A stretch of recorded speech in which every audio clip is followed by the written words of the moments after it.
નમસ્કાર, evening news bulletin સાથે હું મનોજ. ફટાફટ નજર કરીએ ટોપ 10 ન્યૂઝ પર. આજે કચ્છ, પાટણ અને બનાસકાંઠા માટે રેડ એલર્ટ જાહેર કરાયું છે. કચ્છના લખપતમાં સૌથી વધુ 5 ઇંચ વરસાદ નોંધાયો, જ્યારે રાપરમાં 4.5 ઇંચ જેટલો વરસાદ ખાબક્યો. ભારે વરસાદને કારણે સામાન્ય જનજીવન અસ્તવ્યસ્ત બન્યું છે. બનાસકાંઠા જિલ્લાના વાવ, થરાદ અને સુઈગામ પંથકમાં ભારે વરસાદને કારણે સ્થિતિ ગંભીર બની છે. સુઈગામમાં 24 કલાકમાં 16 ઇંચ જેટલો વરસાદ ખાબક્યો છે, જેના કારણે 13 ગામ સંપર્ક વિહોણા બન્યા. આજથી વિધાનસભાના ચોમાસુ સત્રની શરૂઆત થઈ. 10 સપ્ટેમ્બર 2025 સુધી 15મી ગુજરાત વિધાનસભાનું 7મું સત્ર યોજાશે. મુખ્યમંત્રી ભૂપેન્દ્ર પટેલે પૂર્વ મુખ્યમંત્રી વિજય રૂપાણીના નિધનને લઈ ગૃહમાં શોક પ્રસ્તાવ રજૂ કર્યો.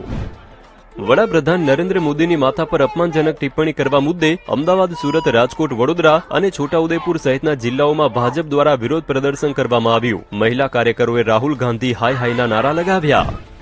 રાજકોટમાં આજથી હેલ્મેટના કાયદાની કડક અમલવારી શરૂ થઈ છે. પહેલા જ દિવસે 3 કલાકમાં 2571 વાહન. આખો વિડિયો જોવા માટે ડાઉનલોડ કરો દિવ્ય ભાસ્કર એપ.